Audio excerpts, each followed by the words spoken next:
Parfaitement. Bien, eh bien Bonjour, écoutez, Monsieur le Président. très bien. Mais écoutez, je vous remercie. Donc, merci d'avoir répondu à notre audition. Nous sommes heureux de vous accueillir. Donc, vous êtes historien, monsieur Jean-Marc Regnault, agrégé et docteur en histoire, établi en Polynésie depuis 1984. Vous êtes maître de conférences émérite, vous me dites si je me trompe, hein. Chercheur associé au laboratoire GDI, qui veut dire Gouvernance et Développement Insulaire, de l'Université de la Polynésie française.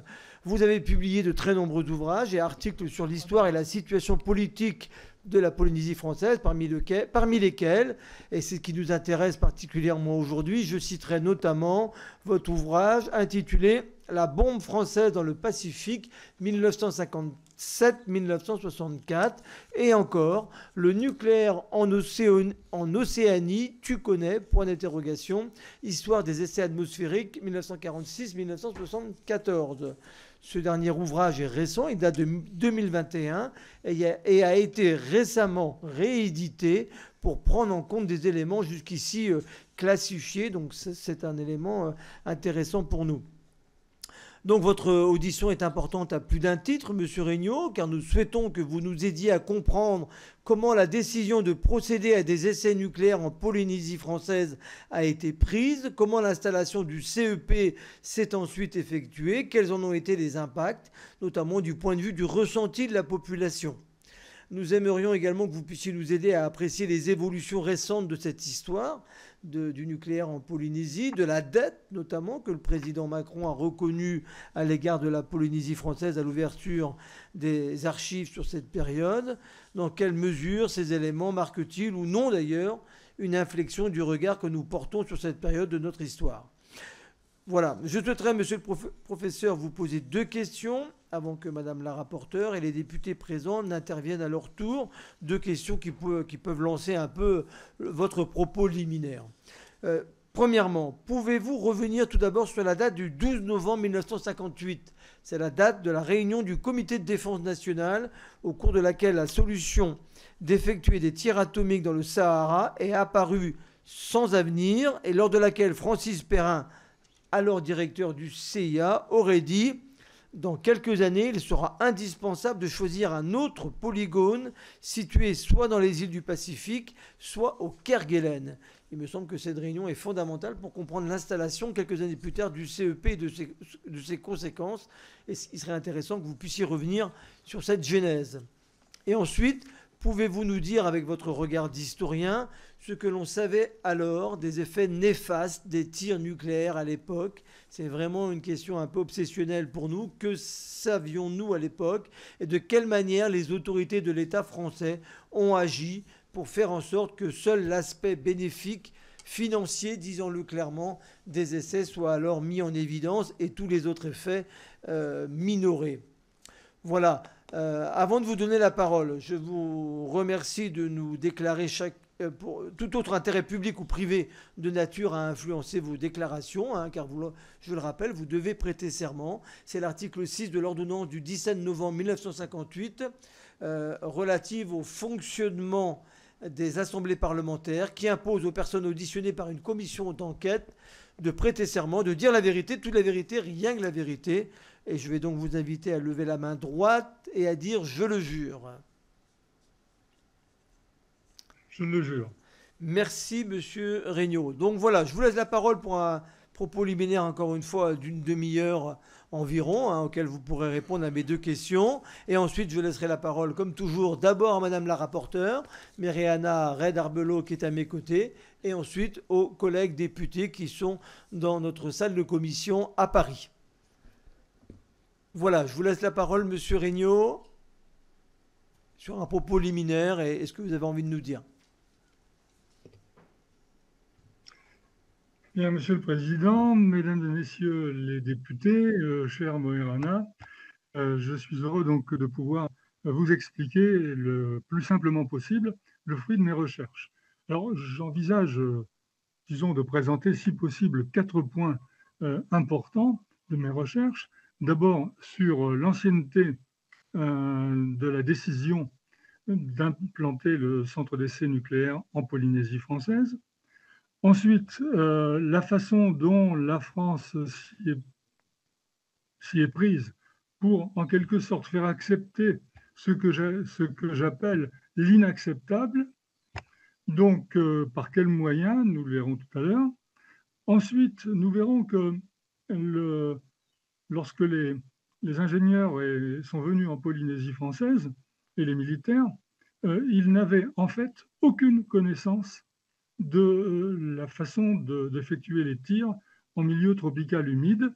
Et plusieurs documents nous montrent que certains savants sont effarés. Jamais nous n'avions prévu ça. Et, et il faut dire surtout, c'est ça qui est important, c'est que lorsque le général de Gaulle prend la décision en juillet 1962 de transférer le centre d'essai, aucune étude préalable n'a été faite, comme si le désert du Sahara et un atoll des Tuamotu, c'était la même chose. Et enfin, le quatrième point, ce serait, si c'est possible, une réflexion sur ce qu'était la démocratie outre-mer à l'époque du général de Gaulle.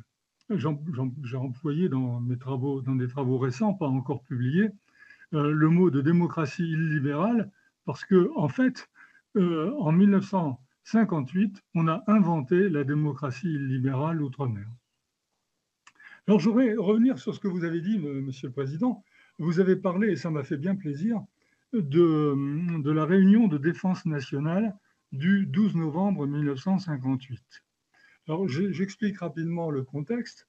On appelle ça réunion de défense nationale, on ne l'appelle pas comité de défense nationale, parce que cette réunion, on n'y avait pas convié René Coty, qui était président de la République et donc d'office président de ces comités. Donc, pendant la période transitoire, si vous voulez, entre la 4e et la 5e République, le général de Gaulle prend des aises avec les institutions et, par exemple, il organise des conseils de ministres sans la présidence du président de la République et des conseils de défense également. Bon, bien. Maintenant, cette réunion donc, fait partie des dossiers qui se trouvent au secrétariat général à la Défense nationale. C'est situé boulevard La Tour Maubourg. Vous savez sans doute que c'est l'un des endroits les plus secrets de la République et qu'à l'époque où j'y étais, où je suis allé, j'étais pratiquement le premier chercheur autorisé à consulter ces archives. On m'avait fait remarquer que même un ancien Premier ministre qui avait été membre d'une de ces réunions n'avait pas été autorisé à consulter les archives. Alors pourquoi moi? Pourquoi c'est tombé sur moi? Eh bien tout simplement parce que c'était en 2012-2013, lorsque le président Sarkozy, en fin de mandat, pour faire plaisir aux Polynésiens, a décidé d'ouvrir largement les archives qui concernaient votre ancien collègue, le député Pouvana Aopa, qui avait donc été condamné. Et je travaillais depuis une trentaine d'années sur son éventuelle réhabilitation, qui a eu lieu finalement en 2018, ce dont je me réjouis beaucoup. Et donc, dans le cadre de... puisque le président de la République avait dit on va faire toute la vérité, ben, je lui ai dit, et ensuite je l'ai dit à son successeur, François Hollande, voilà, j'ai besoin de ceci et de cela. Là, dans ces documents, je vais peut-être trouver quelque chose. Alors, en effet, ce que je voulais trouver depuis mes recherches, depuis le début de mes recherches, c'est-à-dire pratiquement le milieu des années 80, c'était de trouver la trame qui permettait de lire les événements historiques de la Polynésie dans l'optique de l'installation du CEP. Et j'avais donc établi des hypothèses, mais fortement étayées. C'est que dès 1957, dès le rapport du général Ayre, seuls 2 endroits au monde convenaient, où le Sahara, temporairement, et les Tuamotu, qui étaient à cette époque-là inatteignables puisqu'il n'y avait pas encore d'aéroport. Or, toute une série d'événements se sont mis en place. La construction de l'aéroport dans la foulée du rapport du général Ayré, l'arrestation de Puvanaopa, son procès, la suppression de la loi cadre, la mise en place d'installations d'espionnage et de contrôle de la population. Dans tout ça, j'avais vu, si vous voulez, une espèce de chemin normal, enfin, disons, de chemin qui permettait donc de comprendre que l'histoire de la Polynésie entre 1957 et 1963, le moment où les Polynésiens ont su que ce serait chez eux, eh bien, la France a préparé ce cheminement. Alors, vous parlez donc de ce document, de cette réunion du 12 novembre. Donc, j'étais dans les archives du syndicat, excusez-moi, du SGDN, du secrétariat général à la défense nationale, et il n'y avait pas de place pour les chercheurs. Donc, je travaillais dans le bureau d'un des cadres de cet organisme, et je ne sais pas quelle était sa fonction exacte. Et donc, j'ai travaillé 2 ou 3 jours dans son bureau, avec simplement un crayon et des feuilles blanches, parce que je n'avais pas d'autres possibilités. Et à un moment donné, je tombe sur ce document donc, du 12 novembre 58, je m'interromps, je regarde le monsieur qui était en face de moi, j'interromps son travail et je lui dis « Monsieur, je viens de trouver le document que je cherchais depuis 20 ans. » Il me regarde un peu stupéfait et je lui explique « Eh bien, regardez. On est en 1958, les travaux ont à peine commencé à Reagan. Le premier tir nucléaire aura lieu en 1960, au début de l'année 1960. Et on se pose déjà la question, la bombe nucléaire qu'on va établir grâce aux essais au Sahara sera-t-elle crédible ? Et la réponse est non, elle ne sera pas crédible pour la bonne raison qu'au Sahara, on ne peut pas faire des tirs de grande puissance. Tir aérien, difficile parce qu'on va inonder le continent africain de retombées radioactives. Et ensuite, pour éviter les retombées radioactives, on va faire des essais en galerie à Ineken. Oui, mais là, la géologie, si vous voulez, est fragile. La preuve, c'est que la montagne explosée et Pierre Mesmer et Gaston Palevski auront des retombées. Pour l'un, Gaston Palevski, ça se traduira par une leucémie. Pour Pierre Mesmer, que j'ai revu quelques mois ou quelques années avant sa mort, il avait plus de 90 ans et lui se portait comme un charme. Et ça fait partie des aléas. Et donc, alors que par exemple, le ministre des Affaires étrangères, Claude de Murville, était ébahi et ne comprenait pas, eh bien, Francis Perrin lui a dit, écoutez, dans quelques années, effectivement, si on veut faire des essais de grande puissance, il faudra aller soit dans une île du Pacifique, soit au Kerguelen. Alors, le problème a été vite réglé. Au Kerguelen, c'était trop compliqué. Et quant à une île du Pacifique, eh bien, ça avait déjà été prêt, puisque le général Ayré avait dit « ce sera au Tuamotu ». Alors, je reviens un petit peu en arrière. Le général Ayré avait rendu son rapport en janvier 1957 et il est ensuite chargé des essais nucléaires au Sahara. Or, en avril 1958, avant le retour du général de Gaulle, il écrit « De toute façon, on perdra l'Algérie et de toute façon, on ne pourra pas y faire des tirs de grande puissance. Donc, il faudra se déporter dans une île d'outre-mer selon une étude déjà faite, la sienne évidemment. » Donc, à partir du moment où publiquement, devant le ministre, on explique qu'il faut pour venir dans une île du Pacifique. Et quand on regarde bien, de toute façon, il faut vraiment être un géographe nul. Il ne faut pas comprendre qu'il y a un seul endroit où c'est possible, c'est les Tuamotu, parce que c'est isolé et parce qu'on peut espérer que les retombées se font dans la nature. Alors, question que je pose. Est-ce que, je vais reprendre une phrase qui vous rappellera quelque chose, peut-on imaginer le général de Gaulle restant impavide en entendant cela? C'est-à-dire, est-ce qu'on peut imaginer le général de Gaulle dire « Oh, ben on a le temps, on verra, il faut vraiment une part, donc vous inquiétez pas, on aura le temps de le faire. » Bon, il est évident que non. Donc, euh, on a absolument besoin de faire les essais atomiques pour la grandeur de la France, selon le général de Gaulle. Eh bien, il faut mettre tous les atouts de son côté. Et déjà,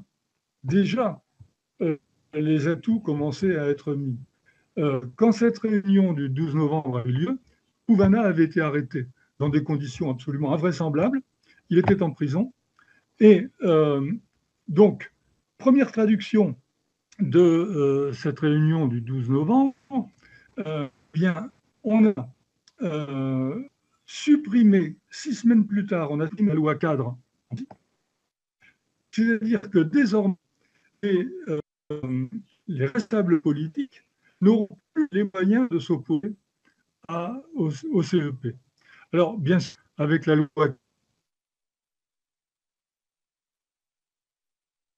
ce n'était pas une autonomie flamboyante, ce n'était pas une indépendance. Donc, Excusez-moi, monsieur Regnault, je vous interromps. Euh, La réception n'est pas très bonne par moment et nous pensons que peut-être que si vous coupez l'image, qu'on n'entend que le son, ce sera peut-être meilleur. Est-ce qu'on peut essayer ainsi, s'il vous plaît? Non. Là, on vous entend plus. Je vous coupe. S'il vous plaît. L'image. Voilà, on va essayer comme ça parce que parfois la conversation est hachée.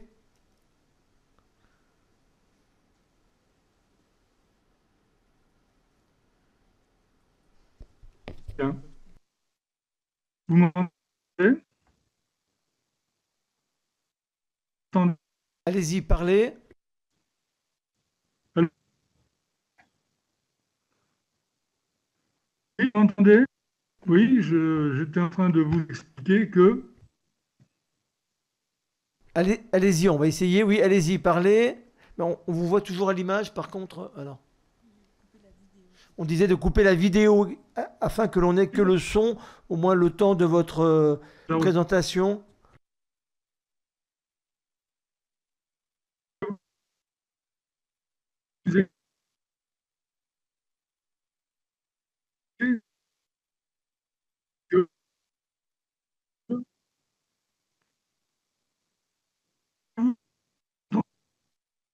Bon, là, je ne sais pas ce que vous avez fait, mais là, on n'entend quasiment plus. C'est très, très haché et on vous entend de très, très loin. Vous avez peut-être... Vous avez coupé le micro? Ah, mince.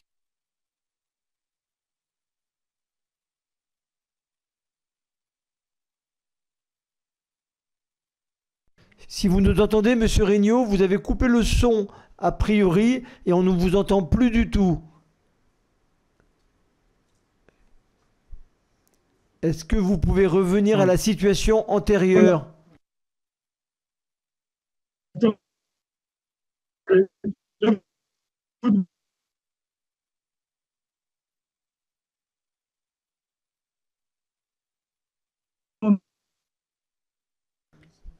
Non, on n'entend rien là. Voilà. Alors, Vous devez m'entendre. on me dit ici peut-être de vous déconnecter. Oui, et vous reconnecter.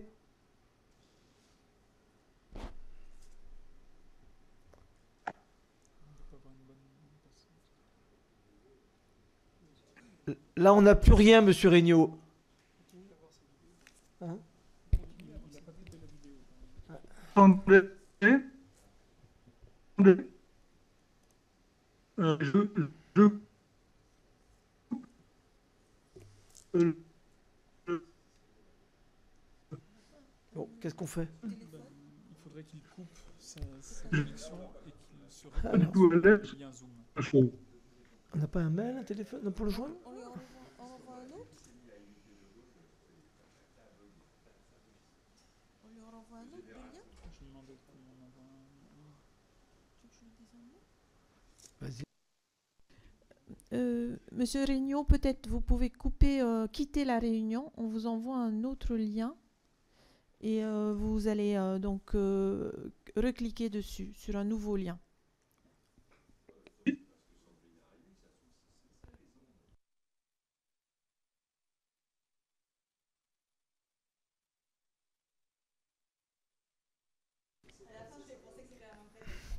Est-ce que vous pouvez rétablir votre micro, monsieur Regnault, si vous m'entendez? Rétablir votre micro, qu'on puisse s'échanger. Et éventuellement couper, se déconnecter. On vous envoie un nouveau lien.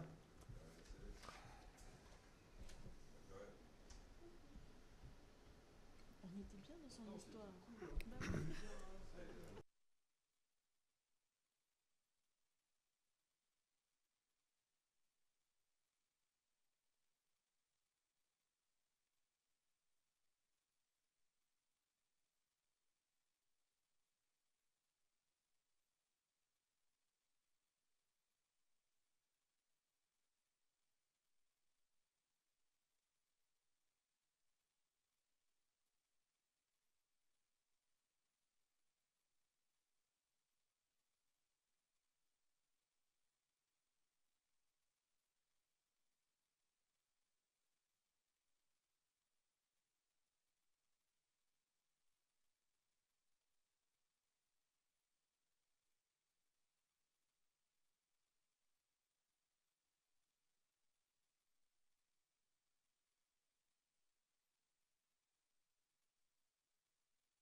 Monsieur Regnault, est-ce que vous nous entendez?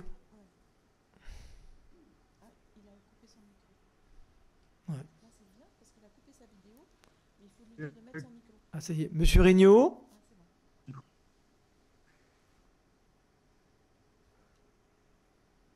Monsieur Regnault, est-ce que vous nous entendez?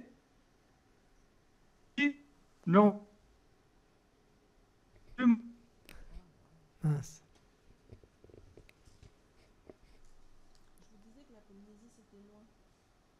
Ouais, jusqu'à présent.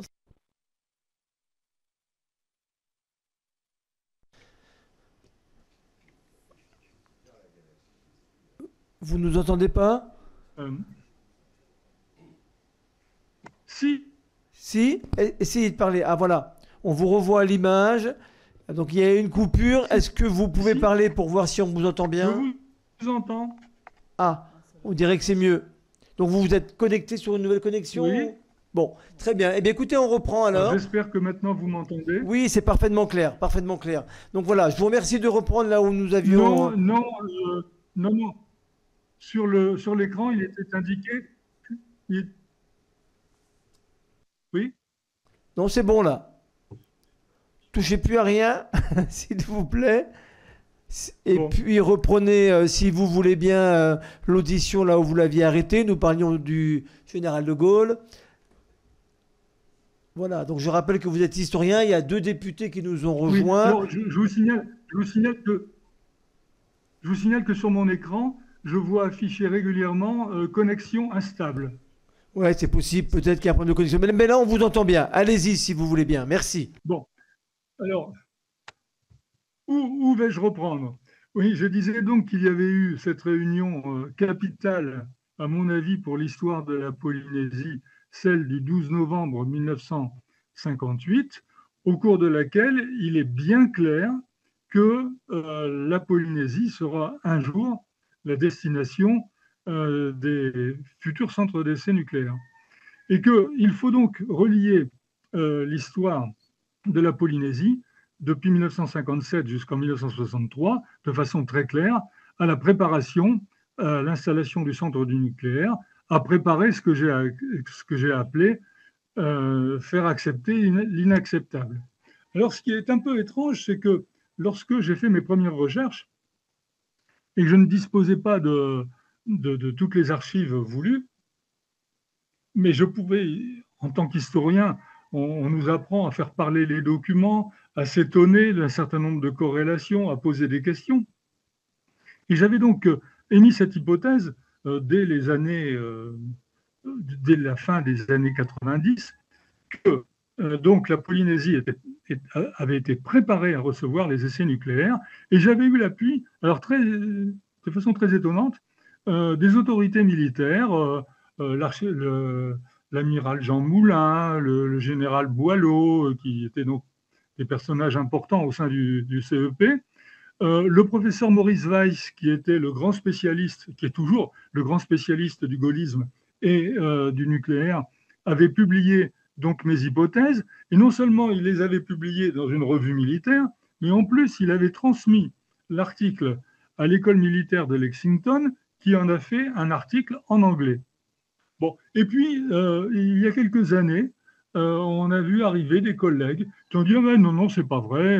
La France n'est pas intéressée à la Polynésie avant 1961 au mieux, et donc tout ce qui se passe avant, c'est le hasard. On a créé un aéroport pour les touristes, alors que les archives montrent que l'aéroport n'a pas été fait pour les touristes, puisque rien n'avait été prévu pour les accueillir.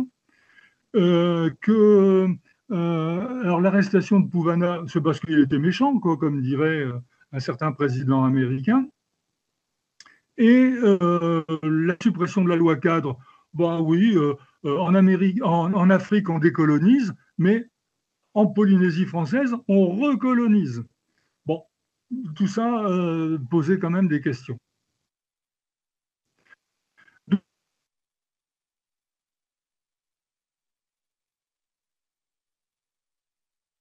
Alors, de toute façon, si vous voulez, on va résumer ça de façon simple par espèce de questions. Pour ce qui est d'une Polynésie prévue de longue date, il y a des questions simples à poser. Premièrement, des tirs de grande puissance au Sahara étaient-ils possibles? La réponse est non. Le gouvernement français pouvait-il attendre les bras croisés que l'Algérie ne permette plus l'utilisation du Sahara? La réponse est non. Donc, sauf à réduire le gouvernement, le CEA et l'armée à des inconscients, il fallait bien envisager un transfert au seul endroit parmi les possessions françaises où ça poserait le moins de problèmes apparemment. Eh bien, si on dit ces hauts responsables ne pensèrent pas à préparer le territoire, ses élus et ses habitants à accueillir le CEP, si on tient ce raisonnement, on frise le ridicule. Voilà. Donc, j'ai développé plus tard un certain nombre d'arguments. Par exemple, après la réunion du 12 novembre, eh bien, un ingénieur militaire est chargé d'aller explorer notamment le Pacifique, et il rend un rapport à la fin de l'année 59 en expliquant que oui, c'est du côté des Tuamotu qu'on aura les meilleurs endroits possibles. Donc voilà, enfin, donc ça c'est un premier point très important.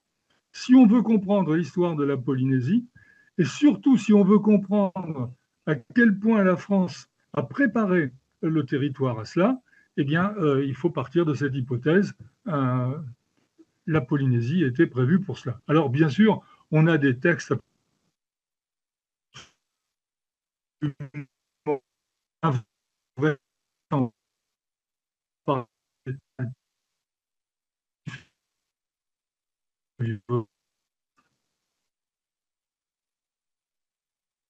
longtemps après avoir quitté le CEP. Oh bah oui, bah, quand on a décidé de quitter ça, regarde, on pourrait faire des scouts parce que depuis longtemps, on avait fait ces recherches. Le général Ray les avait faites. Monsieur Regnault, c'est encore la connexion est interrompue et on vous entend très loin de manière hachée. Est-ce que on nous dit que la connexion n'est pas très bonne. Est-ce que vous pouvez juste arrêter la vidéo et continuer le micro? Vous voyez, juste suspendre la vidéo. Alors le problème, c'est que je ne vois pas comment arrêter. Peut-être là. Bon. Là, voilà. Peut-être, voilà. Voilà, super, là c'est bien. Voilà. Allez-y, on vous écoute. Voilà. Donc je disais, c'est ridicule de penser que tous les événements comme l'aéroport, comme l'arrestation de Pouvana, comme son procès. Bon, son procès, mais Reinhard Belot connaît bien le sujet. Le procès, c'est une démonstration par l'absurde qu'il fallait éliminer ce type qui présenterait un jour un danger pour l'installation du CEP. Donc, tout se recoupe, si vous voulez, pour maintenir cette théorie, même si au sein de l'université française du Pacifique, il y a la Maison des sciences de l'homme qui fait des recherches intéressantes par ailleurs, mais qui conteste fortement cela. Et c'est quand même malheureux que même l'armée qui avait admis cette hypothèse qu'on avait préparée la Polynésie de longue date, on trouve maintenant des chercheurs qui trouvent que non. On a attendu 61 pour s'intéresser à la Polynésie. Mais encore une fois, je répète, ça frise à l'absurde. Et je suis surpris que des historiens qui ont été formés au même lait nourricier que moi ne sachent pas lire les documents. Le document que vous avez cité du 12 novembre est quand même très clair. Voilà, ça c'était le premier point. Alors, le deuxième point, c'était, bon, alors on peut peut-être dire justement dans le complément comment la Polynésie a été préparée à cela. Alors,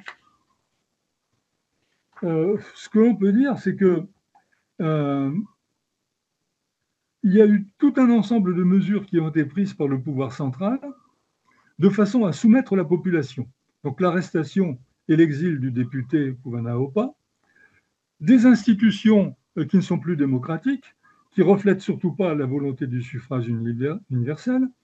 On va limiter la liberté des partis politiques et notamment on va dissoudre les partis politiques qui sont hostiles à l'installation du CEP. On contrôle la population de façon étroite, et en particulier les protestants sont étroitement donc, surveillés. Le monde politique est corrompu. On achète les consciences parce que De Gaulle avait appelé les compensations. De Gaulle avait eu une phrase terrible. Le gouverneur qui lui dit mais mon général, il faudrait quand même penser à prévenir les Polynésiens qu'on va installer un centre d'essai chez eux. Et le général avait eu cette phrase terrible: les Polynésiens sont gentils, on ne va pas regarder à l'argent. C'est-à-dire que la corruption, donc, a été là. Alors, ensuite, eh bien, on s'aperçoit que les hommes politiques ont eux-mêmes été pas plus ou moins complices, mais se sont moulés dans ce cadre-là. Alors, ce qui est très curieux, par exemple, c'est que quand on apprend que les essais nucléaires vont sans doute être transférés en Polynésie, la classe politique polynésienne est vent debout contre ça. Tous.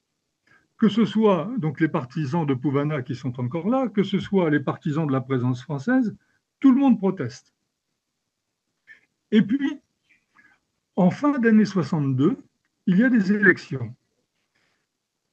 Élections territoriales, référendum sur la Constitution, sur le président de la République, et il y a l'élection des députés. Et pendant cette période, fin 62, on n'entend plus parler du CEP. Les hommes politiques évacuent le problème parce qu'ils ont beaucoup trop peur. Beaucoup trop peur que, d'une part, la population leur reproche de ne pas s'opposer à ça, mais ils ont aussi, d'un autre côté, très peur parce que, notamment le général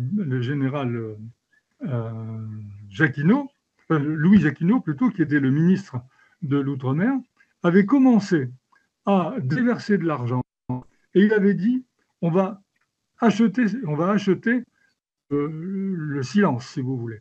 Et donc, on a fait miroiter aux hommes politiques un développement absolument extraordinaire du territoire.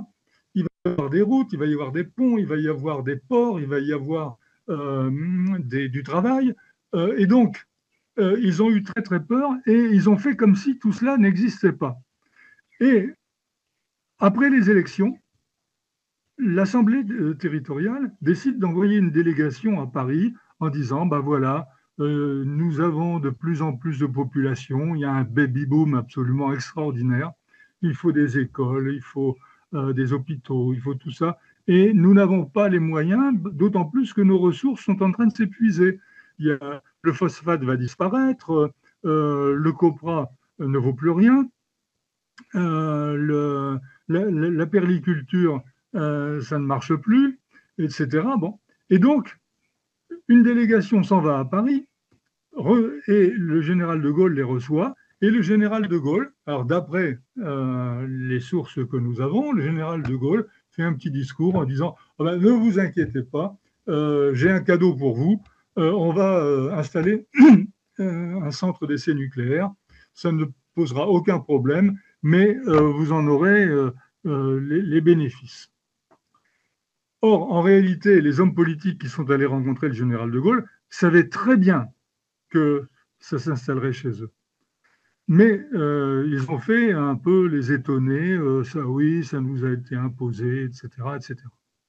Alors, par la suite, eh bien, tout a été du même tonneau, c'est-à-dire qu'à l'Assemblée territoriale, eh bien, quand les délégués reviennent, ah oui, c'est malheureux, mais la France ne peut pas faire autrement, il n'y a pas d'autre endroit au monde que chez nous pour les faire. Donc, ce qu'il faut, c'est des compensations. Bon, et on compte sur la France pour déverser de l'argent. Et vous avez même un conseiller qui est encore plus direct, qui dit, bon, c'est dégueulasse, mais le CEP peut être une bonne vache à lait. Et ensuite, il y a eu des pressions sur les individus, par exemple, lorsqu'il a fallu établir le bail pour Moruroa et Fangatofa, c'est la commission permanente qui a décidé de cela, et c'est Denis Drolet qui a accepté de présenter un rapport disant qu'on allait céder ces atolls par un bail amphithéotique et gratuit. Mais j'ai beaucoup connu Jacques-Denis Drolet parce que l'avantage que j'ai eu par rapport aux historiens plus jeunes, c'est que moi j'ai rencontré tous les acteurs pratiquement. J'ai pu discuter avec eux longuement. Et Jacques-Denis Drolet me raconte l'histoire suivante. Il est convoqué. Vous m'entendez? Vous m'entendez? Oui, oui, Allô? très bien, on vous entend. Hein, donc, on vous laisse encore finir votre propos liminaire. Jacques-Denis Drolet raconte l'histoire suivante. Il est convoqué par le général de Gaulle qui va lui demander donc de s'occuper habilement de donner à la France un bail pour Moruroa et Fangatofa. Et Jacques-Denis Drolet raconte la chose suivante. Il est dans la salle, il est avec Jacques Foccart. Le général de Gaulle arrive, immense, prestigieux. Il s'adresse à Jacques-Denis Drolet, qui est un ancien combattant de la guerre de 40. Il lui dit « Drolet, bon compagnon de la France libre ». Et voilà, c'était fini. Il était prêt à tout. Alors, 20 ans après, bien sûr, il dit « Mais si j'avais su ». Mais enfin, voilà, ça s'est passé comme ça. Et ça s'est passé comme ça avec beaucoup d'autres. Bon, alors, une autre anecdote. Dans les archives militaires, on trouve ce passage. À un moment donné, l'armée est inquiète. L'Assemblée va débattre de telle ou telle question et ça risque de nous causer des difficultés. Et quelqu'un répond, ne vous inquiétez pas, au sein de l'Assemblée, il y a monsieur X, donc je ne citerai pas le nom évidemment, qui va mener les débats de telle façon que ça passe facilement. Voilà. Bon, vous souhaitez que je passe à autre chose? Comme vous voulez, après, donc, nous allons laisser la parole à Madame la rapporteure qui aura des questions à vous poser, et puis probablement les députés qui sont présents ici dans la salle à Paris. Est-ce que vous voulez conclure votre propos liminaire, quelques minutes encore, et ensuite on fait un tour de table des députés? Dans mon propos liminaire, je vous posais notamment la question, excusez-moi Monsieur Reynaud, je vous posais notamment la question de savoir, selon vous, donc ça, on a bien compris l'historique, la genèse, on vous en remercie, mais est-ce que ceux qui ont pris ces décisions savaient les effets néfastes des tirs nucléaires à l'époque? Qu'est-ce que vous en pensez? Est-ce qu'ils avaient mesuré les risques pour la population? Alors, ça dépend de qui on parle. Si on parle des élus locaux, alors les élus locaux, manifestement, ils n'étaient pas au courant des difficultés que cela pourrait poser. Les nuages radioactifs, les retombées, les doses, etc. Ils ignoraient tout cela. Et on les a entretenus d'ailleurs dans cette ignorance. On les a d'ailleurs emmenés au Sahara et on leur a montré les installations de Hineker et de Reagan. Et on leur a dit, mais vous voyez, c'est extraordinairement sécurisé, il n'y a pas de danger. Et naturellement, on ne leur a pas raconté l'accident du tir Beryl qui a causé l'explosion de la montagne. Ça, on n'en leur a pas parlé. Et ils sont revenus enthousiasmés en disant, mais oui, c'est vrai, l'armée française, quand même, c'est extraordinaire. Ils prennent toutes les précautions voulues du monde. Bon. Donc, au niveau des responsables politiques, ils étaient en dehors du... Sauf un homme qui n'était pas à l'époque un homme politique, mais qui était un expatrié métropolitain qui venait donc de l'école Boulle et qui s'est installé en Polynésie en 1932, un peu anarcho-syndicaliste, qui a été le beau-frère du député John Teariki. Et cet Henri Bouvier était profondément antinucléaire. Et lui, alors, il a réuni une documentation et il a persuadé notamment son beau-frère John Teariki d'essayer d'empêcher l'installation du CEP. Mais il l'a fait trop tard. quand tout était déjà fait. Mais on peut dire que, au moins pendant un certain temps, la classe politique s'est un peu s'est laissée avoir. Et quant à la population, il y a une phrase absolument extraordinaire du gouverneur Grimald qui explique, oui, on a beau expliquer à ces gens-là, mais ils ne comprennent pas vraiment les bienfaits que ça peut apporter. Et il dit, de toute façon, la population est écrasée et a le sentiment d'une occupation militaire. Mais voilà, c'est un petit peu dans le cadre de la servitude volontaire. À un moment donné, on pense qu'on ne peut plus s'opposer. C'est trop tard. Le mal est fait, donc il faut en profiter. Très bien. Voilà. Bien, merci pour ce propos liminaire et ce rappel historique. Alors, je passe la parole à Mariana Rey-Darbelot, qui est la rapporteure, vous le savez. Elle va vous poser des questions. On reste comme ça, si vous voulez, sans vidéo, sans image, parce que pour nous, c'est plus clair. Merci beaucoup. Yorana, Monsieur Regnault. Yorana. Voilà, j'ai pas mal de questions, mais vous avez répondu à beaucoup d'entre elles. Je vais faire un petit saut dans le temps, puisqu'on était à l'installation du CEP tantôt. Mais voilà ma question. Quel impact l'installation du CEP a-t-elle eu sur la population polynésienne en termes politiques, sociologiques et économiques? Et question importante aussi, comment les clivages politiques locaux sont influencés par cette installation, par le CEP? Voilà. Alors, voulez-vous bien répondre à cette première question? Oui, oui. Alors, tout dépend de quelle chronologie on va se servir. Si, je suppose que ce qui vous intéresse surtout, c'est ce qui s'est passé au moment de l'installation. Alors, les clivages politiques se sont atténués dans une certaine mesure. Par exemple, les anciens partisans de Pouvana, eh bien, ont été, comment dirais-je, au départ, des opposants au CEP. Et ils ont réclamé l'indépendance. Ils ont préparé un congrès demandant l'indépendance. Et à l'époque, le gouvernement français a décidé de dissoudre le parti de Pouvana-Opa, l'ancien parti de Pouvana-Opa, le RDPT, sous le prétexte d'une loi de 1936 sur l'atteinte à l'intégrité du territoire français. Donc, excusez-moi. Donc, le RDPT a été dissous. Ce qui fait d'ailleurs que lorsqu'il s'est agi, quelques semaines plus tard, d'établir le bail pour Moroa, il n'y avait plus d'opposition possible pratiquement. Et John Teariki, qui a tenté quand même de s'opposer, a fondé un nouveau parti que vous connaissez bien, qui s'appelle le Hereaya. Mais rapidement, au sein du Hereaya, il y a eu deux tendances.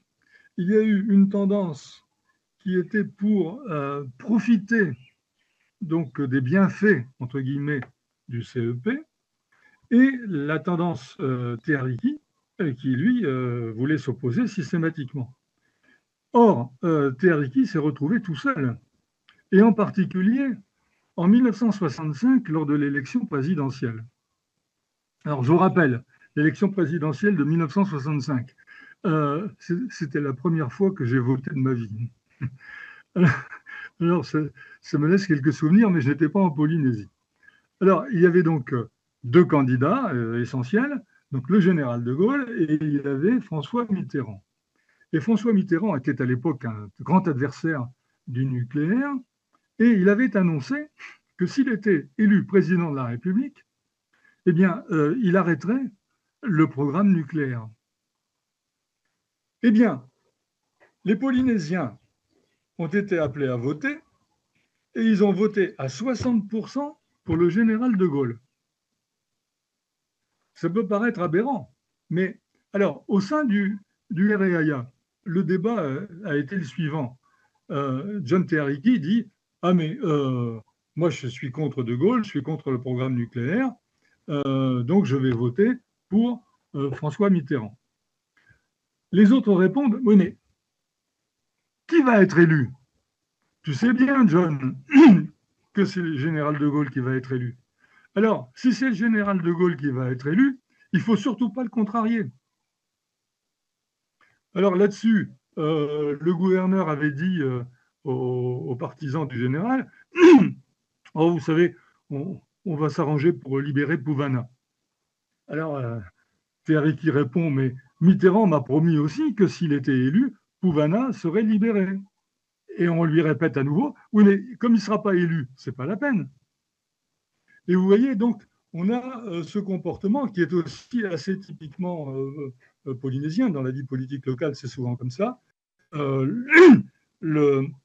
L'idéologie passe après les avantages qu'on peut tirer. Voilà. Alors, donc, voilà un petit peu, si vous voulez, l'état d'esprit. Alors, la population finit par voter par De Gaulle à 60%, et les 40% qui restent, eh bien, de toute façon, vont être marginalisés. Et De Gaulle, quand il arrive en Polynésie, quelques mois plus tard pour un essai nucléaire, il s'adresse aux Polynésiens et il leur dit la Polynésie a bien voulu être le siège de cette organisation destinée à la paix mondiale. La Polynésie a bien voulu. C'est quand même extraordinaire. Hein. On a tout fait pour que le vote aille dans ce sens-là, mais voilà, il pouvait interpréter ça, De Gaulle, puisque vous m'avez élu, c'est que vous voulez le CEP. Parfait, merci. Je donne la parole à Madame Sandrine Rousseau, qui est députée de Paris et qui a une question pour vous. Merci, merci Monsieur le Président. Vous parlez beaucoup d'argent qui venait de corruption quand même dans vos mots. Est-ce que vous avez une évaluation, est-ce qu'il existe une évaluation de l'argent qui a été mis sur la Polynésie à ce moment-là? Et est-ce qu'il y a eu des recherches de ce point de vue-là et même en termes d'installation, enfin, est-ce qu'il y a un recensement de quelque chose? Allez-y. Oui, dès le début de l'installation du CEP, il y a eu des chercheurs qui ont travaillé là-dessus, notamment au sein de ce qu'on appelait autrefois l'Orstom. Et donc, ils ont évalué l'impact du CEP, transformation, les flux d'argent. Bon. Mais tout cela est extrêmement compliqué à calculer parce que certains diront, oui, mais attendez, nous sommes dans les années 60, nous sommes en plein dans les 30 glorieuses, et l'argent se déverse sur la France, sur les Antilles, sur... donc, on pourra toujours dire, de toute façon, même s'il n'y avait pas eu le CEP, il y aurait eu beaucoup d'argent quand même qui aurait été déversé sur la Polynésie. Le paiement des fonctionnaires, etc. Bon, toute une série de choses que le territoire autrefois prenait en charge lui-même est pris en charge par l'État. Donc, ce que l'on peut dire, c'est que ça a été massif. Simplement, je voudrais vous citer quelque chose. C'est Louis Jacquinot, qui est ministre de l'Outre-mer, et qui écrit au général Thierry. Il écrit, voilà, c'est donc en juillet 1962, au moment où la décision est prise officiellement. Il dit la chose suivante. Il serait bon, écoutez bien, il serait bon de prendre certains aménagements vis-à-vis des leaders politiques et de leur expliquer qu'il est de leur avantage d'accepter de bon cœur cette solution en leur montrant le profit que le pays peut en tirer au départ. Cela risque de coûter cher, mais si l'opération réussit, ce sera de l'argent bien placé. Je pense qu'il faudra offrir 1 ou 2 milliards de francs pacifiques et plutôt 2 qu'un seul.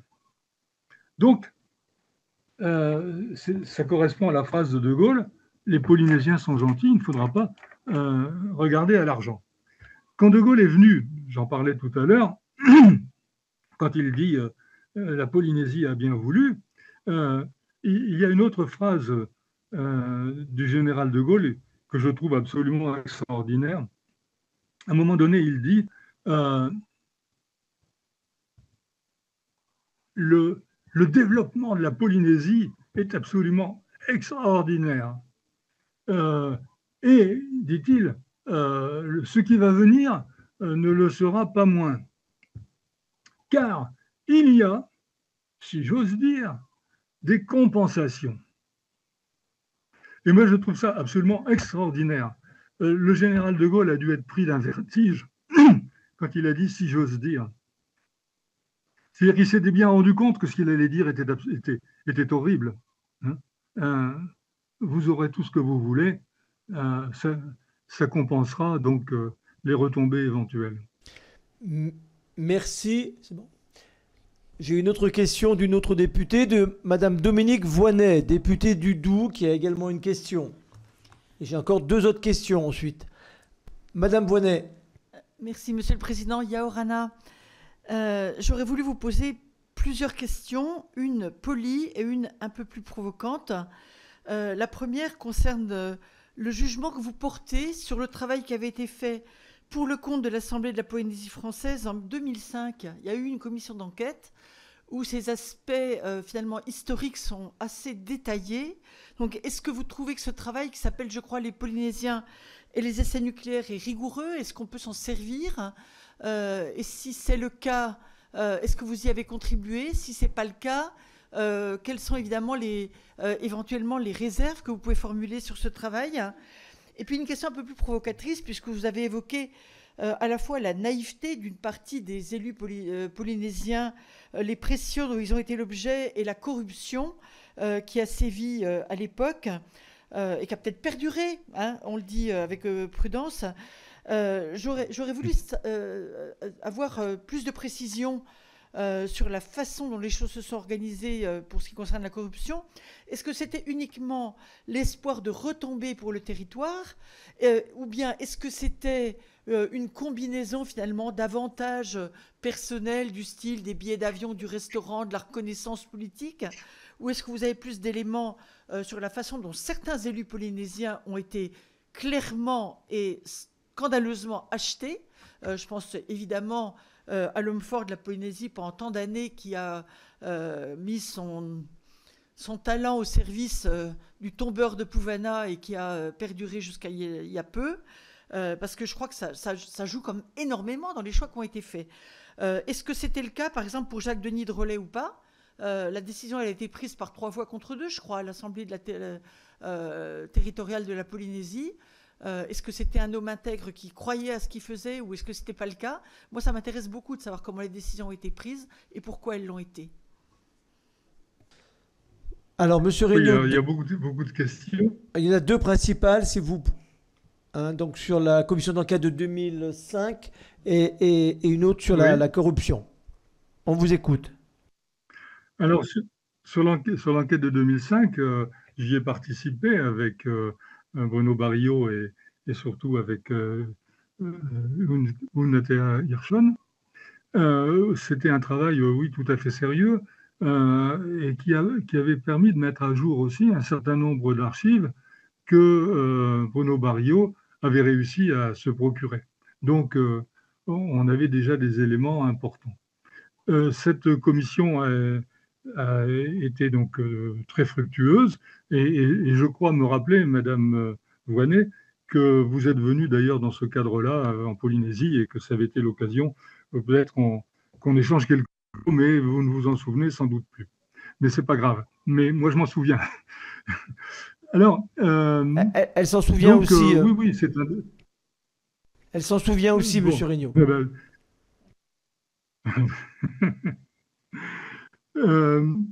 comment dirais-je? Oui, alors cette commission d'enquête, évidemment, elle n'avait pas encore, c'était en 2005 et 2006, elle n'avait pas tous les éléments qu'on a eus plus tard, hein. Donc,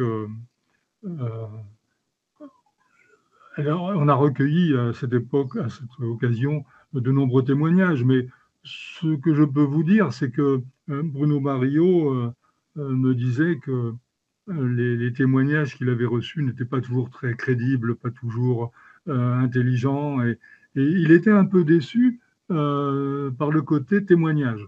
Mais par contre, par le côté recherche, comment dirais-je, les essais ratés et tout cela, là, c'était déjà beaucoup plus avancé.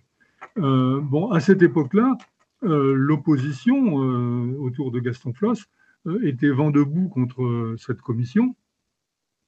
Et il a fallu attendre encore quelques années, et notamment il a fallu attendre la loi Morin pour qu'un certain nombre d'hommes politiques, notamment le président Édouard Fritsch, disent « J'ai été stupéfait en entendant parler M. Morin, de découvrir que finalement ce qu'avait dit Bruno Barillot était vrai. » Bon. Voilà. Alors maintenant, vous avez évoqué le nom de Denis Drolet. Alors, j'ai le cœur serré à chaque fois que je parle de Jacques-Denis Drolet, qui est disparu il y a déjà quelques années à l'âge de 92 ans. Mais j'ai eu avec lui tellement de rencontres où j'ai pu sonder ce personnage, j'ai pu sonder ce qu'il y avait en lui. Et c'est quelqu'un qui a été torturé. Quelqu'un qui a eu sur le plan personnel une vie difficile. Bon, c'est quelqu'un qui allant conduire sa fille après le baccalauréat, il l'a conduit en avion pour qu'elle aille découvrir la France avec une tante. Et l'avion était à peine décollé. Jacques-Denis Drolet regardait l'avion décoller. L'avion s'est abîmé dans le Pacifique. Et sa fille est décédée. Quelques années plus tard, son fils, qui avait épousé une fille de Marlon Brando, a été assassiné par un fils de Marlon Brando. Donc il a perdu deux enfants dans des conditions absolument épouvantables. Et cet homme a été marqué profondément. Alors les méchantes langues en Polynésie, c'est bien fait pour lui, il n'avait qu'à pas donner nos rois à la France, c'était de ce niveau-là. Mais Jacques-Denis Drolet m'a expliqué, bon, à 18 ans, il s'engage, et puis il ne pouvait pas s'engager dans l'armée française, donc il a rejoint l'armée américaine pour faire les expéditions du Pacifique. Et donc, c'était un gaulliste convaincu. Cependant, après la guerre, il refuse d'adhérer au parti gaulliste, le RPF, qui s'était formé, en disant « Non, pour la Polynésie, ce qu'il nous faut, c'est un homme comme Pouvana Opa ». Il devient donc un ami de Pouvana Opa. Mais naturellement, en 1958, quand Pouvana Opa propose de voter non au référendum, lui, il se met en retrait. Et par la suite, il est un peu marginalisé. Mais c'est un homme intelligent qui travaille beaucoup, et qui essaye de faire en sorte que, par exemple, l'enseignement en Polynésie puisse se développer, etc. Bon. Et sa fidélité au général de Gaulle a fait que, quand de Gaulle lui a fait comprendre que c'était une raison d'État et qu'il y avait un prix à payer, mais qu'il ferait tout pour que ce soit dans de bonnes conditions, eh bien, il a cédé. Mais il a écrit, avant de mourir, il a envoyé une lettre à M. Oscar Temarou, il lui a dit « Si c'était à refaire, je ne le referais pas ». Voilà, je ne sais pas, Mme Voynet, si j'ai répondu à votre question. J'ai apprécié l'autre jour que vous avez posé à la commission d'enquête une question sur que savaient les militaires et les hommes politiques en arrivant en Polynésie. Alors, si la question est réitérée, j'y répondrai. Bon, Alors, on vous la posera alors peut-être, Monsieur Regnault, si on a le temps. Je passe la parole à un autre député, moi que Madame Voynet veut rebondir, non? Ok. Alors, Monsieur Jean-Paul Lecoq, qui est député de Seine-Maritime, a une question pour vous. Merci, Monsieur Regnault, pour toutes ces informations. Je réitère la question de Dominique Voynet. Que savaient les hommes politiques et les militaires de tout cela, voilà, de manière à pouvoir obtenir la réponse. Et puis, je suis aussi... à quel moment, dans cette période-là, des voix ont commencé à s'élever, après la période, entre guillemets, de chasse aux sorcières, de ceux qui se battaient contre dans différentes associations ou organisations, mais à quel moment la prise de conscience a été faite de dire on s'est peut-être fait avoir, quoi. Mais massivement, à quel moment il y a eu cette réaction? Vous parliez des réactions assez récentes, en fait, quand vous en parlez.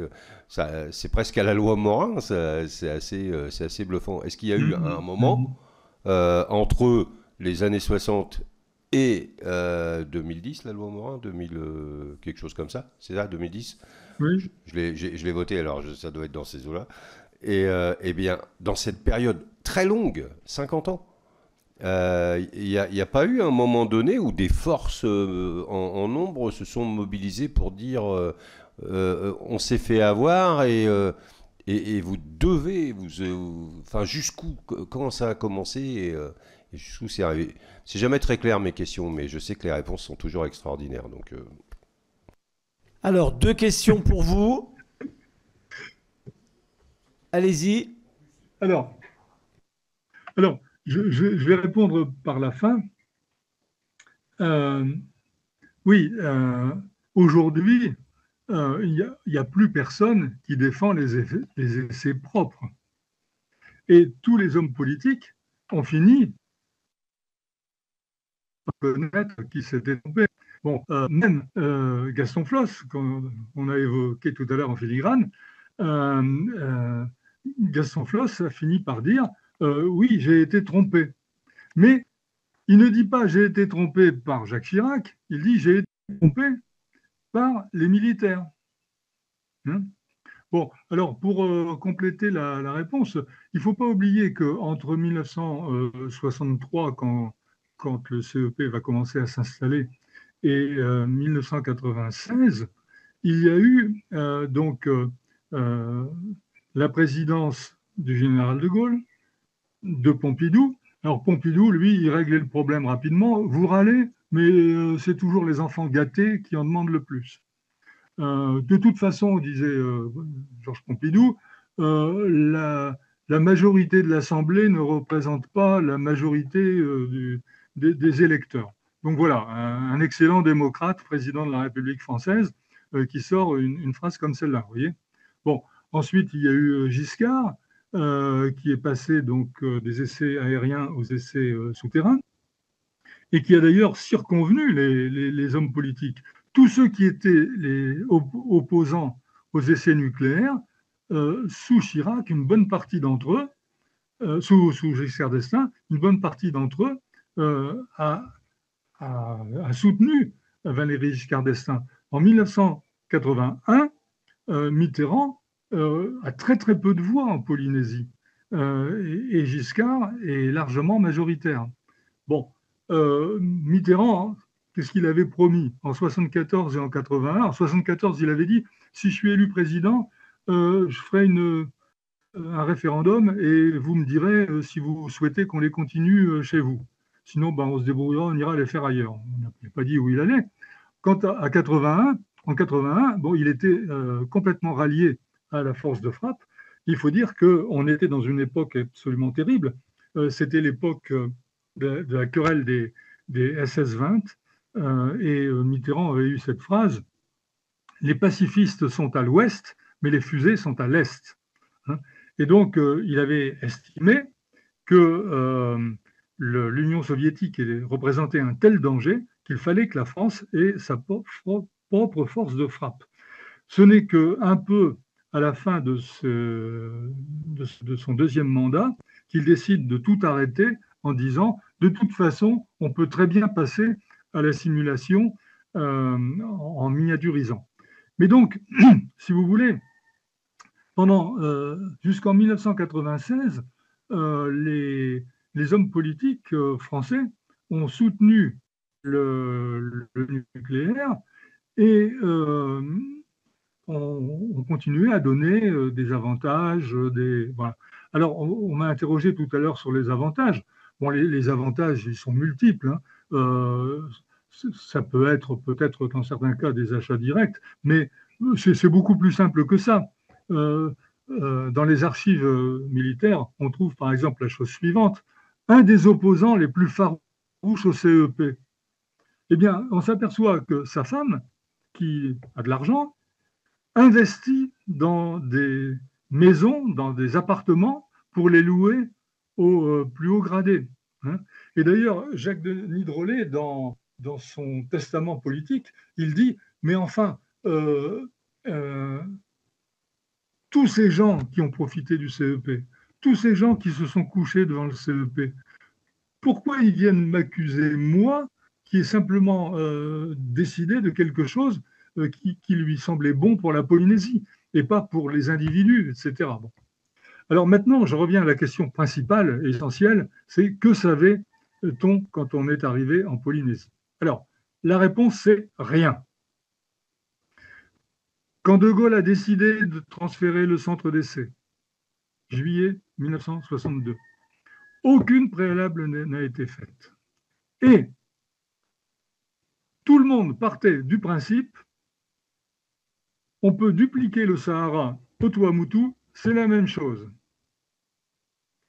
Sauf que, un petit peu avant et un petit peu après la décision, le général Thierry et d'autres s'arrachent les cheveux. Mais on ne sait rien, on ne connaît rien, on ne sait rien sur la météorologie autour de Mururoa. On ne sait pas comment fonctionnent les vents.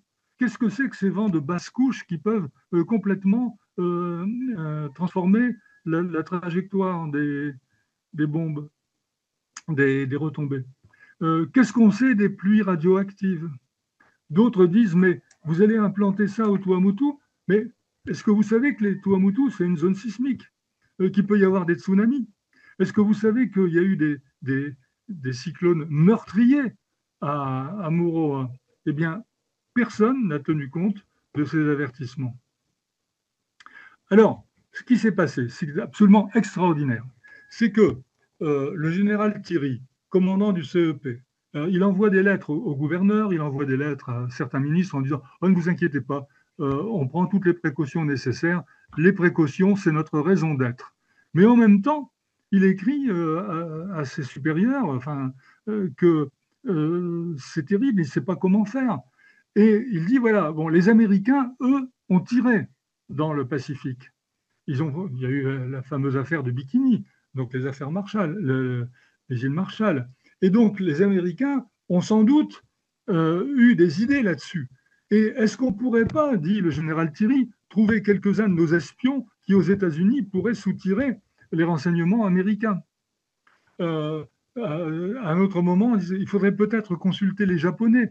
Les Japonais se sont préoccupés de la pollution marine parce que c'est un peuple de pêcheurs et ils continuent à pêcher autour des îles Marshall et donc ils doivent avoir des idées là-dessus. Et donc on envoie un agent français, un capitaine, lequel, dans son ordre de mission, a cette phrase absolument extraordinaire mais qu'il faut retenir. Nous aimerions savoir comment se passent les essais en milieu marin tropical, car jusqu'à présent, la science française n'a fait qu'effleurer le sujet. Et ça, cette lettre, elle est envoyée 1 an après la décision officielle. C'est-à-dire qu'1 an après la décision officielle, on ne savait toujours pas comment pourraient s'effectuer les tirs. Alors, je dois à Bruno Barillot, par l'amitié que nous avions, d'avoir eu connaissance d'un livre que les Américains avaient rédigé, un très gros livre, sur l'effet des armes nucléaires. Et ce document explique comment se passent les tirs nucléaires selon qu'on les fait sur barge, sous ballon ou en aérien ou en souterrain. Et donc, vraisemblablement, un diplomate français a dû se procurer ce livre. Il a été traduit par les militaires français.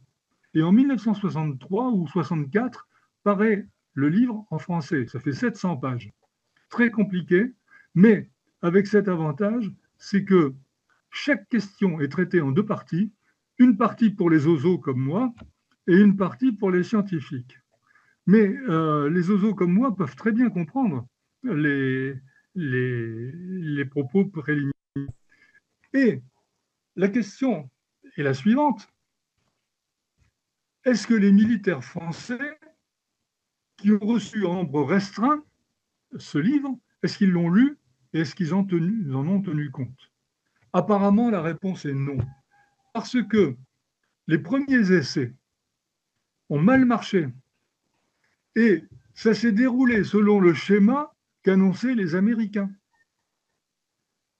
Et c'est une des raisons pour lesquelles, par la suite, eh bien, les autorités françaises ont cherché à démontrer qu'il n'y avait eu aucun ennui, aucune difficulté. Et alors là, on a menti aux Polynésiens comme ce n'est pas possible. Les journaux ont dit « Ah, des essais propres, formidables, jamais aucun État, aucun pays n'a fait autant pour protéger ses habitants, etc. etc. » Donc, voilà. Et ce n'est donc qu'après les premières expériences que les militaires ont fini par se rendre compte que tel ou tel type d'essai était extrêmement dangereux, qu'il ne fallait pas faire les essais sur barge à 30 mètres au-dessus du sol, mais beaucoup plus haut, etc. etc. Bon, voilà. Donc, la réponse est très claire. Ils ne savaient rien. Très bien. Merci. Effectivement, c'est clair. Monsieur Regnault, nous poursuivons les questions. J'ai une question du député Maxime Lenné, qui est député de Seine-et-Marne. Je lui laisse la parole. Merci, Monsieur le Président. Bonjour, Monsieur Regnault. Merci pour vos premières réponses. Pardon, j'avais 3 questions un peu naïves, mais vous y avez en partie répondu, donc on va pouvoir aller assez vite. Mais la première, c'était finalement la décision de transférer les essais nucléaires du Sahara algérien en Polynésie. Est-ce que c'est d'abord une demande des militaires ou est-ce que c'est d'abord une demande des politiques ou est-ce que c'est quelque chose qui est un peu au milieu de tout ça? Après, j'avais une deuxième question, c'était est-ce que la hiérarchie militaire était au courant des effets que pouvaient produire les essais, mais vous venez d'y répondre. Mais du coup, l'autre question, c'était est-ce que les opérateurs militaires, je ne sais pas, est-ce qu'on dit les soldats dans ce cas-là, je ne sais pas, qui ont fait les essais, pour le coup, qui ne faisaient pas forcément partie de la hiérarchie, est-ce qu'ils étaient au courant des risques qu'on leur faisait prendre, parce qu'on a pas mal parlé finalement de la population polynésienne et de ses élus locaux, mais est-ce que les soldats, voilà, les troufions qui faisaient les essais, est-ce qu'ils savaient les risques que leur hiérarchie leur faisait prendre? Merci. Merci, chers collègues. Monsieur Regnault, donc c'est 2 questions plutôt. Transfert du Sahara vers la Polynésie, qui le demande, et puis la question des militaires, de la base militaire. Oui, alors pourquoi donc on est passé du Sahara à la Polynésie? Alors, bon, vous savez comme moi que l'Algérie est indépendante en 1962, que les accords d'Évian ont permis de garder pendant 5 ans encore une partie du Sahara. Et donc, les essais pouvaient avoir lieu jusqu'en 1967 à peu près. Mais, comme je vous l'ai dit, donc le transfert était inéluctable. Il fallait trouver une autre solution. Mais il y avait un autre problème, c'est que l'arme nucléaire, c'est une arme de non-utilisation, c'est-à-dire que c'est une arme de dissuasion. Et pour qu'elle soit dissuasive, il faut qu'elle soit forte. Vous savez sans doute, connaissez cette anecdote, le général, son nom m'échappe à l'instant, qui est mort à plus de 100 ans, qui était en même temps journaliste et qui expliquait beaucoup de choses sur la dissuasion nucléaire, c'est lui qui avait expliqué clairement à De Gaulle ce qu'était la dissuasion nucléaire. Et De Gaulle avait répondu, c'était le général gallois, De Gaulle avait répondu, si je comprends bien, donc, il ne faut pas que j'ai une bombe puissante, mais il faut simplement que je sois capable d'arracher un bras à mon adversaire. Donc c'est ça la dissuasion. On ne va pas l'écraser, on est moins fort que lui, mais on peut lui causer de tels torts qu'il n'aura pas envie de nous écraser. Bon. Alors, si on a les bombes du Sahara, à l'époque, moi je me souviens, j'étais encore jeune, mais on parlait de la bombinette, hein, et que cette bombe n'était donc pas très crédible. Et donc De Gaulle était pressé de faire des essais de grande puissance, et notamment de passer au thermonucléaire. Et De Gaulle avait dit, ce que je crains, c'est que si on ne réussit pas du temps de mon vivant, mes successeurs n'oseront pas faire des essais thermonucléaires. Donc, il fallait aller vite, et De Gaulle décide donc de transférer le centre d'essai. Alors, ça s'est fait, mais dans des conditions difficiles, parce que, rappelez-vous, 1962, c'est une année terrible pour la France, hein. Bon, il y a donc les accords d'Évian, la fin de la guerre, le problème des rapatriés, qui arrivent massivement en France, qu'il faut gérer, et il y a l'attentat du Petit Clamart contre le général de Gaulle. Ça entraîne un référendum, ça entraîne des élections législatives, et c'est très compliqué, hein.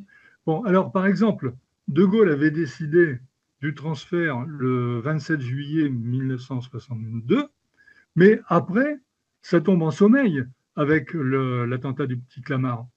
Et De Gaulle se dit, mais on va consulter les Français, il va y avoir donc les élections législatives en novembre 1962, et on ne sait jamais. Et on attend le premier tour, et le premier tour montrant que les gaullistes vont l'emporter, De Gaulle réunit à nouveau un conseil de défense nationale et il dit on peut y aller. Mais vous voyez, il y a eu des retards, hein, énormément de retards. Donc voilà comment s'est passé le transfert, si j'ai été clair. Il y avait une deuxième question sur la contamination possible, ou est-ce que les militaires du rang, les soldats, les militaires du rang connaissaient le risque? Alors, je vais vous lire la déclaration d'Emmanuel Macron le 27 juillet 2021 à Papeete. Je veux vous dire clairement que nos scientifiques et nos militaires qui ont fait les essais ne vous ont pas menti. Nos militaires ont pris les mêmes risques, se sont baignés dans les mêmes eaux, avec la même conviction qu'il n'y avait pas de risque et pas de danger. Il n'y a pas eu de mensonge. Il y a eu des risques qui ont été pris, pas parfaitement mesurés, parce qu'on ne les connaissait pas parfaitement, c'est vrai. Ils ont été pris par tous, y compris par les militaires qui étaient à ce moment-là aussi présents. Alors, on pourrait naturellement faire une étude mot par mot, hein, de ce discours. Moi, ce que j'en ai retenu, c'est que le président Macron joue sur la sincérité des militaires.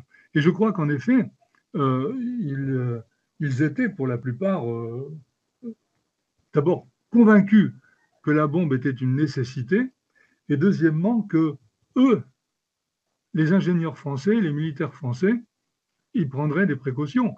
Le général Thierry, d'ailleurs, avait eu une phrase qui est vraiment étonnante. Il avait dit oh, mais attention, l'armée française ne se comporte pas comme l'armée américaine quand elle est à l'étranger. Donc, nous, Français, on est élégants, donc on ne fait pas n'importe quoi, hein. Et donc, il y avait une espèce de conviction que ça ne poserait pas de problème énorme. Alors, on s'était dit, mais oui, mais il peut y avoir des retombées sur un ou deux atolls autour de Mororoa. Bon, ben, on va évacuer les populations quand on va faire les tirs. Oui, mais si on évacue les populations, ça veut dire que c'est dangereux.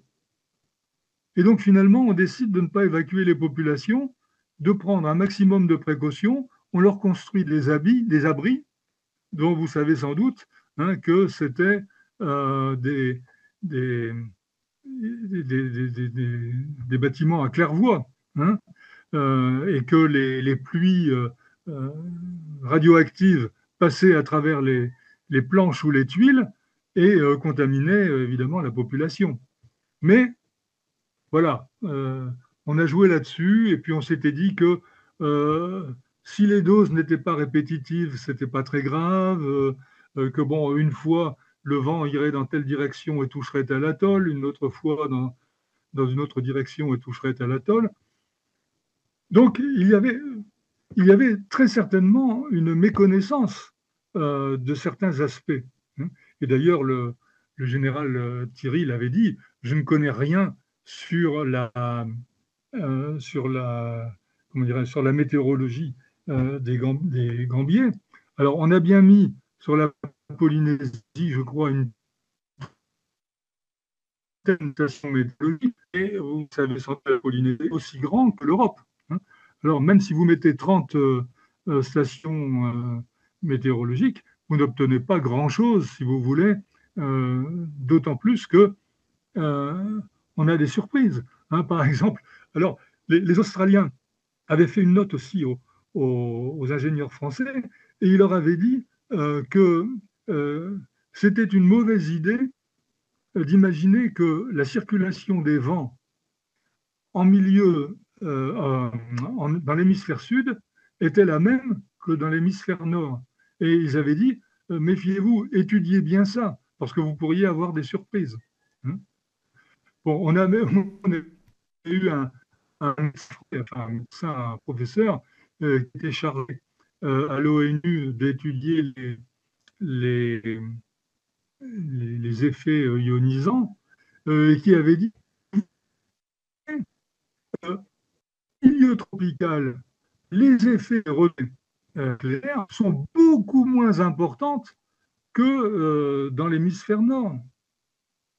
Vous voyez? Donc, il y avait alors, des mensonges, des méconnaissances, des certitudes. Alors, j'ai trouvé un texte qui me paraît intéressant. Il y a deux chercheurs qui ont essayé de répondre en quelque sorte à la question que vous avez posée. Et ils disaient « La mise en place du CEP semble témoigner d'une certaine légèreté liée à la méconnaissance des caractéristiques initiales du territoire, mais plutôt que de cynisme, il faut probablement y voir l'impréparation ou l'excès de confiance. » Et ça, je crois que c'est primordial. Très bien. Alors, une anecdote simplement, à côté de chez moi, ici à 50 mètres de mon bureau, et il est décédé il y a 2 ans, un commandant de la marine sur l'un des principaux bateaux qui ont travaillé autour de Moroa, et il me disait quand même, on n'a pas été vraiment renseigné sur les dangers. Et notamment, moi j'ai vu dans les archives que finalement, au bout d'un certain temps, on s'était beaucoup intéressé au problème des chaufferies des bâtiments, des bateaux. Et les scientifiques ont fini par dire que sans doute, quand il y avait des retombées nucléaires dans l'eau de l'océan, elles pouvaient remonter par les chaufferies dans les bateaux. Très bien. Merci, M. Regnault. Nous allons passer à une dernière question. Un député de la Marne, M. Xavier Albertini, a une question pour vous. Merci, Monsieur le Président. Bonsoir, Monsieur Regnault. Tout d'abord, merci pour les propos que vous avez tenus en particulier pour les militaires. Il se trouve qu'un membre très proche de ma famille a servi à Mururoa, et effectivement, cette dimension que vous évoquiez sur éventuellement la méconnaissance et la nécessité de servir, je l'ai, je crois, suffisamment entendu, en tout cas régulièrement. Ce que je voulais vous poser comme question au regard des informations que vous nous avez communiquées, et en particulier quand vous faisiez référence à l'espionnage américain ou le rapprochement pour voir ce qu'on pouvait savoir des opérations sur les îles Bikini, c'est que je crois avoir compris, mais dites-moi si je me trompe, que les militaires et les politiques ont appris en marchant ou éventuellement ont omis en marchant, c'est-à-dire qu'ils ont caché au fur et à mesure de la prise de connaissance d'un certain nombre d'informations, un certain nombre d'éléments en particulier à la population. Moi, je voudrais vous interroger à partir de cet élément-là et dans la perspective temporelle et historique qui est la vôtre, allant même peut-être au-delà des années 70 pour revenir sur les années 80, 90 ou 2000. Historiquement parlant, cette prise de connaissance qui nous a amené à traiter ces essais d'essais propres. Pour vous, au regard de votre vue d'historien, est-ce que c'était une autoprotection par rapport au caractère abyssal des conséquences que cela pouvait entraîner ? Est-ce que c'était un maintien d'une ignorance et d'un amateurisme avec une segmentation du nombre d'informations qui était particulièrement cloisonnée et qui faisait que la synthèse de tout ça était relativement difficile? Et j'ai cru comprendre que pour ramasser l'ensemble des informations, une vie professionnelle comme la vôtre a pris plus de 30 ans. Et enfin, est-ce que vous pourriez, ou troisième hypothèse, ou peut-être que c'est un mélange des trois, est-ce que la dimension internationale, en particulier sur la dimension de dissuasion, ou le rapport avec la guerre froide qui existait encore pendant une grande période post-années 70 pour arriver juste dans les années 90, cette dimension-là a concouru également à maintenir une chape de plomb en maintenant une forme d'ignorance volontaire ou d'omission volontaire sur l'ensemble de la Polynésie? Merci. Voilà, si vous pouviez nous apporter une réponse assez concise, Monsieur Regnault, parce que l'heure tourne. Allez-y, sur la question de Monsieur Albertini. Oui, alors il faudrait la reprendre dans plusieurs dimensions. Alors, comment dire? Vous savez, la raison d'État,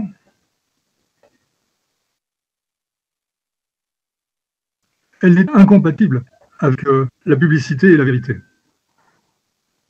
Bon, la raison d'État, donc on peut la comprendre. Et moi, j'admire, en quelque sorte, les hommes politiques qui, à un moment donné, disent « ça ne va pas plaire ». Ce ne sera pas populaire, mais c'est indispensable à l'avenir du pays. Et ils prennent sur eux, donc l'impopularité, ou ils essayent de trouver les moyens de convaincre malgré tout les populations de les suivre. Bon, parce que dire qu'un chef d'État doit toujours suivre l'opinion publique, c'est du populisme, ça. Hein, c'est pas de la démocratie, c'est autre chose encore. Alors, le problème, c'est que la raison d'État, elle peut aussi devenir ce que j'ai appelé une déraison d'État. C'est-à-dire qu'à un moment donné, il y a une bascule qui s'effectue où on finit par dire des choses invraisemblables. Alors, par exemple, dans les archives militaires, au moment où donc on commence à s'installer à Mororoa, les militaires établissent une carte. On a Mororoa au centre et on a une quinzaine d'atolls autour. Et à côté du nom des atolls, il y a le nombre d'habitants. Alors c'est 10, c'est 15, au Gambier c'est un peu plus nombreux, ils sont quelques centaines. Ailleurs c'est 80. Et quand j'ai trouvé cette carte dans les archives, je me suis posé la question suivante. Quelle a été, vis-à-vis de la raison d'État, la réaction de ceux qui ont conçu cette carte? Ça pouvait très bien vouloir dire, mais j'espère que je me trompe, oh, là ils sont 10, là ils sont 15. Quand on compare à ce que pourrait être une guerre atomique que l'Union soviétique nous imposerait, la raison d'État peut envisager cela. Ou alors, est-ce qu'il y avait une autre lecture, et j'espère que c'était celle-là qui était faite? Bon, ben, il faudra quand même penser à ces pauvres gens, et il faudra les préparer, il faudra les protéger. Alors, Vous savez, par exemple, il y a un médecin qui s'appelait le docteur De Benedetti, c'était un général aussi, je crois. Quand il avait pris connaissance, je crois, de la façon dont les Japonais prenaient des précautions avec la nourriture, avec le poisson qui pouvait être contaminé, le général Benedetti avait dit de toute façon, ça dépasserait les moyens de notre service sanitaire. Donc, on n'avait pas, si vous voulez, cette déraison d'État a fait que on a pris des précautions, certes, mais un peu à la vas-y que je te pousse, quoi. Au dernier moment, pas très sérieusement. Au Gambier, on a d'abord mis les gens dans les églises. Même les églises étaient en triste état. Hein, les vitraux cassés, les toits qui fuyaient, etc. Bon. Voilà, donc c'est un peu compliqué de répondre et c'est surtout compliqué d'apporter, si vous voulez, un jugement négatif sur tous ces gens-là. Parce que c'est trop facile en 2025 de juger la façon dont les gens réagissaient en 1980, 85, 90. Hein, où je vous rappelle quand même qu'on était sous la menace des SS-20. Hein, faut pas l'oublier, ça. Voilà. Donc, moi, autant je suis pour découvrir la vérité, aller le plus loin possible dans la vérité, en montrant toutes les erreurs qui ont été commises. Mais par ailleurs, on ne peut pas se contenter de jeter ce regard cruel sur ceux qui ont vécu à une époque qui n'est pas la nôtre et dénigrer systématiquement la France, les militaires, les hommes politiques. Ça me paraît inutile. Vous savez,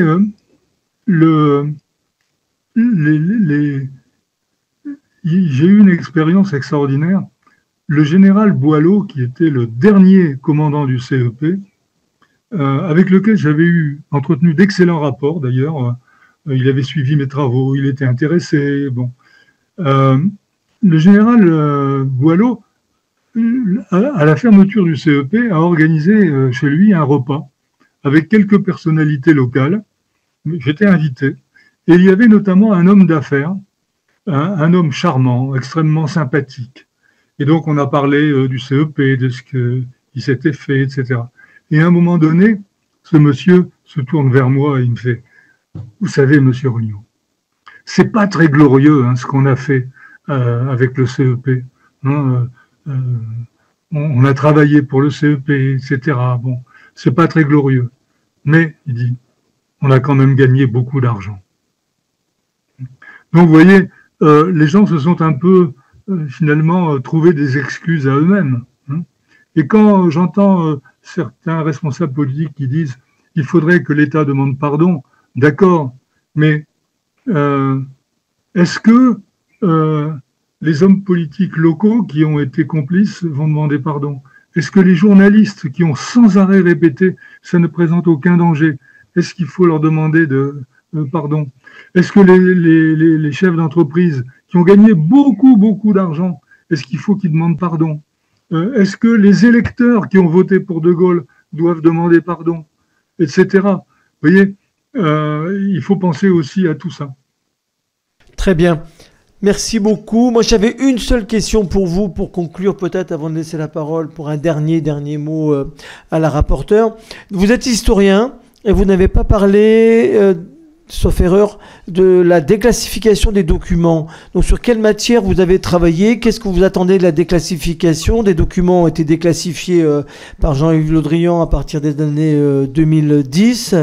Mais on nous dit qu'il y a encore 95% des documents qui ne sont pas déclassifiés. Qu'est-ce que vous en attendez, s'il vous plaît?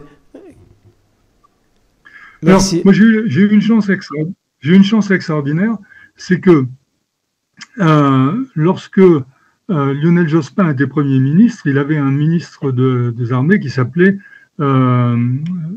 Richard. J'ai oublié son prénom, ça m'échappe, je vais le retrouver, mais tant pis. Alain Richard. Alain Richard. Et j'ai fait une démarche auprès de lui par l'intermédiaire d'un ami qui était vice-président du Sénat.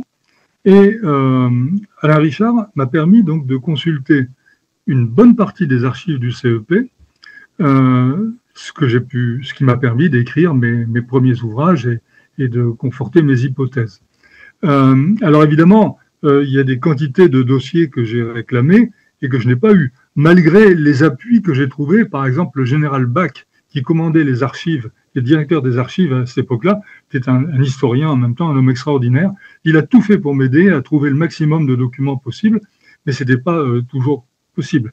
Et dans les documents qu'on me donnait, quelquefois, il y avait, j'avais simplement la photocopie du document avec un carré blanc, hein, comme à la télévision autrefois. Et voilà. Bon, j'ai écrit. Alors, par la suite, j'ai eu donc, grâce à l'affaire Pouvana, l'accès à de très nombreuses archives, mais j'ai profité de mes voyages à Paris en 2012-2013 pour demander à l'armée de me permettre de consulter à nouveau les documents que j'avais vus en 1998-99. Et cela m'a été refusé. Et non seulement ça m'a été refusé, mais la loi de cette époque-là faisait que si j'écrivais un nouvel article dans lequel je citais les documents que j'occultais, c'est possible de la loi. C'est absolument extraordinaire. Et on a eu pendant de nombreuses années quelque chose qu'on pourrait appeler l'état profond, qui est allé au-delà des règles admissibles. Vous connaissez tous la hiérarchie des normes. Eh bien, pendant une période, la loi sur les archives était totalement contredite par les règlements administratifs. Et vous savez, on en est toujours un petit peu là. Hein. Vous prenez les déclarations de François Hollande, vous prenez les déclarations d'Emmanuel Macron, et puis vous avez le CEA qui a sorti il y a 2 ans un bouquin en disant oui, il y a bien eu quelques essais à impact particulier. Voilà, ça se résume à ça. C'est-à-dire que les présidents se sont efforcés de dire mais ça a été abominable pour l'économie, pour la politique, pour les aspects sanitaires, et encore des hauts titulaires de fonctions dans l'État continuent à minimiser tout ça. Voilà, donc alors depuis les archives se sont ouvertes, non pas en 2010 avec Le Drian, mais seulement à partir de 2020-21, surtout 2021. Jusque 2017-18, c'était impossible d'avoir accès aux archives militaires du CEP. D'accord. Très bien. Donc c'est un point sur lequel nous travaillerons. Je laisse la parole à Mariana Redarbelot, la rapporteure. Et après, on conclut. Merci, Monsieur le Président. Merci, Monsieur Regnault, pour toutes ces informations. Je dirais qu'on a parlé de beaucoup de choses, mais on n'a pas cité les travailleurs civils sur site. On n'a pas cité les ingénieurs du CEA. Donc, ça se fera dans les prochaines auditions. On ne les oubliera pas. Ce qui m'intéressait quand vous avez parlé d'une recherche de documents avec vos connaissances, hein, les connaissances que vous aviez au Sénat. Vous avez parlé de doc qu'on vous a donc donné, mais moi j'aimerais savoir quel doc on vous a refusé. Voilà, et c'est juste la dernière petite question, et je vous remercie pour tout. Alors il y a un exemple très simple que je peux vous donner, c'est que en 1998-99, j'avais demandé, alors je ne sais plus quel est exactement la code d'archives, j'avais demandé une cote d'archives. Le titre, c'était le CEP 1957, 1900, je ne sais plus combien, 68 ou 9. Et donc, j'avais demandé ce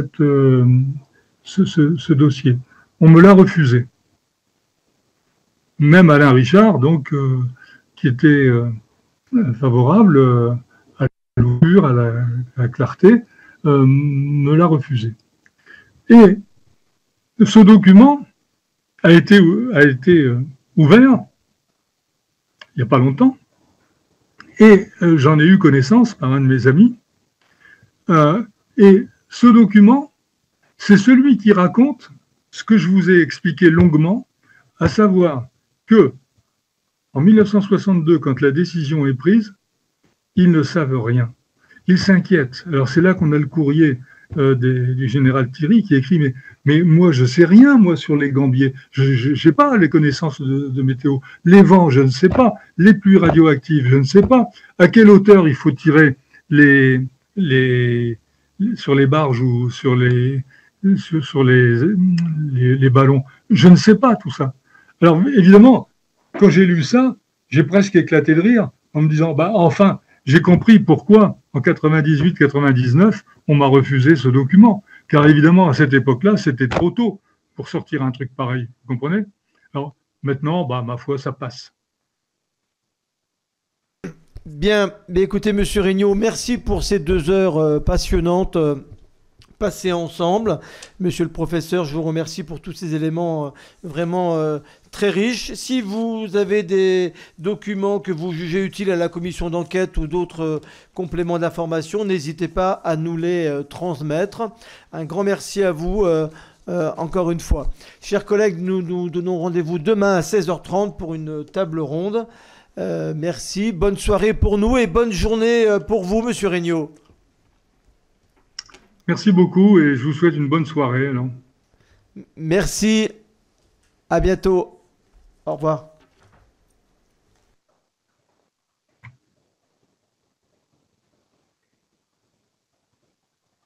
Recording stopped.